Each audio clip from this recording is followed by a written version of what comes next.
이야기, 침묵은 무거운 외투와 같았고 발치에 맴도는 안개보다 더 짙었다. 무덤과 같은 침묵은 내 심장의 거친 고동 소리에 의해서만 깨졌다. 제 이름은 엘리아스이고 저는 신부입니다. 혹은 더 정확히 말하면 신부였습니다. 이제 저는 이 유령 같은 황무지의 길을 잃은 영혼, 산과 죽음 사이의 연옥에서 그림자들이 잃어버린 통곡에 맞춰 춤을 추는 존재일 뿐입니다. 저는 답을 찾기 위해 이곳에 왔습니다. 1년 전 설명할 수 없는 상황에서 사라진 제 여동생 클라라를 찾아서요. 당국은 단순한 가출 사건으로 분류했지만 저는 클라라가 작별 인사도 없이 떠나지 않을 것이라는 것을 알고 있었습니다.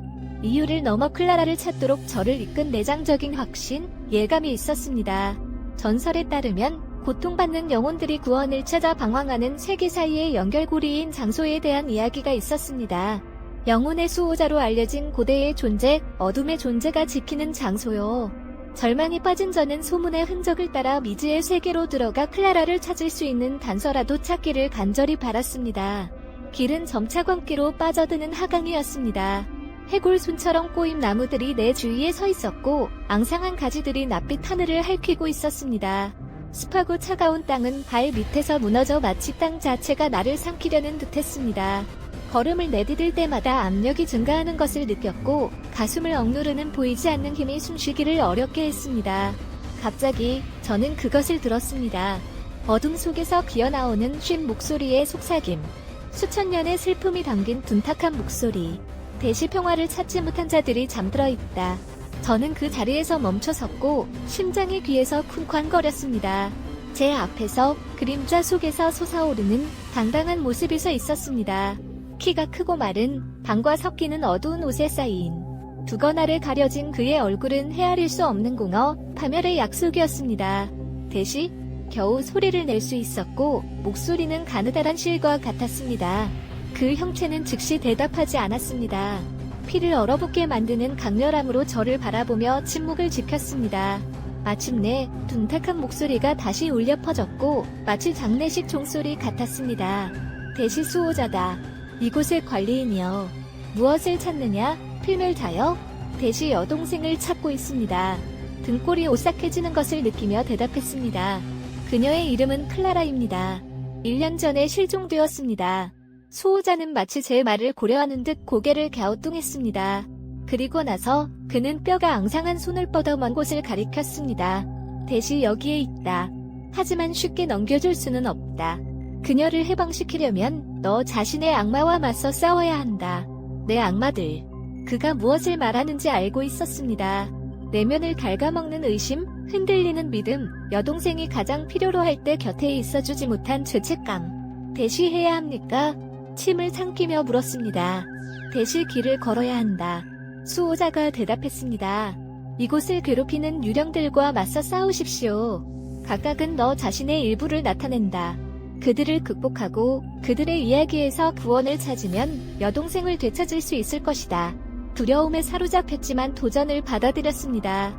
수호자는 작은 랜턴을 건네주었고 그 떨리는 빛은 간신히 어둠을 뚫을 수 있었습니다. 빛이 너의 유일한 방어 수단이며 절대로 꺼서는 안 된다고 경고했습니다. 저는 길을 잃은 영혼과 조각난 기억의 미로임 연옥으로 들어갔습니다. 제가 만난 첫 번째 유령은 전쟁에서 빼앗은 생명에 대한 후회에 휩싸인 군인이었습니다. 그는 자신의 이야기, 전투의 공포, 희생자들의 얼굴에 대한 기억에서 벗어날 수 없음을 이야기했습니다. 저는 귀에 깊게 듣고 그의 고통을 이해하고 그의 행동의 어둠 속에서도 인간성을 찾으려고 노력했습니다. 그러고 나서 더 나은 삶을 찾아 가족을 버린 것에 대한 후회로 괴로워하는 여자를 만났습니다. 그녀의 울음은 가슴 아팠고 잃어버린 시간에 대한 끊임없는 통곡, 놓친 기회에 대한 통곡이었습니다.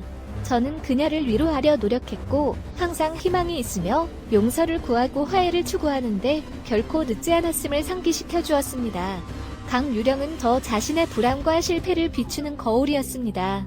그들의 이야기를 통해 저는 저 자신의 한계를 이해하기 시작했고 제 실수를 받아들이고 저 자신을 용서했습니다. 제가 전진하면서 제 랜턴의 빛은 더욱 강렬하게 빛났고 마치 저 자신의 구원이 불꽃의 연료를 공급하는 듯했습니다. 마침내 저는 연옥 중앙의 공터에 도착했습니다. 그곳에서 그림자에 둘러싸인 저는 그녀를 보았습니다. 클라라. 그녀는 창백하고 쇠약했지만 저는 즉시 그녀를 알아보았습니다. 클라라. 저는 그녀에게 달려가며 소리쳤습니다. 그러나 무언가가 저를 막았습니다. 보이지 않는 힘이 저를 가까이 가지 못하게 막았습니다. 수호자가 제 옆에 나타났고 그의 얼굴은 이제 제 랜턴에 빛에 드러났습니다. 그것은 늙고 지친 얼굴이었지만 고대의 지혜로 가득 차 있었습니다. 쉽지 않다, 엘리아스. 수호자가 말했습니다. 클라라는 자신의 죄 때문에 이곳에 갇혀 있다. 그녀를 해방시키려면 그녀가 용서받을 자격이 있다고 설득해야 한다. 클라라는 눈물이 가득한 눈으로 저를 바라보았습니다. 할 수 없어, 엘리아스. 떨리는 목소리로 말했습니다. 끔찍한 일을 저질렀어. 구원받을 자격이 없어. 그때 저는 이해했습니다. 클라라는 외부의 힘 때문에 연옥에 갇힌 것이 아니라 자신의 죄책감 때문이었습니다. 그녀는 살아있는 동안 실수를 저질렀고 그 실수는 그녀를 내면에서 갉아먹어 평화를 찾지 못하게 했습니다. 저는 저를 막는 힘을 무시하고 그녀에게 다가갔습니다. 그녀의 손을 잡고 눈을 바라보았습니다. 클라라, 내가 고통받았다는 것을 알아. 후회하는 일을 저질렀다는 것을 알아. 하지만 우리는 모두 실수를 해. 중요한 것은 그 실수로부터 배우고 계속 나아가는 거야. 나는 너를 용서해, 클라라. 그리고 하나님도 너를 용서하실 것을 알아. 클라라는 울기 시작했습니다. 그녀의 눈물은 정화하는 피와 같았고 너무 오랫동안 그녀를 가두었던 죄책감을 씻어냈습니다. 천천히 저를 가까이 가지 못하게 막던 힘이 사라졌습니다. 저는 여동생을 안고 그녀의 따뜻함을 느끼고 그녀가 안전하다는 것을 알 수 있었습니다. 가치가 있다는 것을 증명했다, 엘리아스. 수호자가 말했습니다. 너의 악마들과 맞서 싸우고 다른 사람들의 고통에서 구원을 찾았다. 이제 여동생을 다시 살아있는 세계로 데려갈 수 있다. 저는 클라라의 손을 잡고 함께 연옥을 뒤로 했습니다. 우리가 멀어지면서 제 랜턴의 빛은 어두워지다가 완전히 꺼졌습니다. 더 이상 필요하지 않았습니다. 우리는 우리 자신 안에서 빛을 찾았습니다. 저는 클라라가 사라진 곳 근처의 숲에서 깨어났습니다. 그녀는 제 옆에서 평화롭게 잠들어 있었습니다. 저는 그녀를 꼭 껴안고 그녀가 돌아온 것에 감사했습니다. 모든 것이 꿈이었는지 제 절망의 산물인 환각이었는지 결코 알지 못했습니다. 하지만 그날 이후로 제 믿음은 강해졌습니다. 연옥은 물리적인 장소가 아니라 영혼의 상태임을 이해했습니다. 우리 자신의 악마와 맞서 싸우고 구원을 찾기 위해 싸우는 상태요.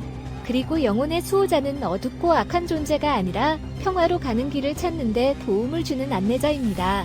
하지만 때때로 밤이 어둡고 침묵이 깊을 때 저는 둔탁한 목소리, 심연의 메아리가 다시 들리는 것 같고 어둠과의 싸움은 끊임없는 싸움이며 진정한 지옥은 우리 자신의 마음 속에 있다는 것을 상기시켜줍니다.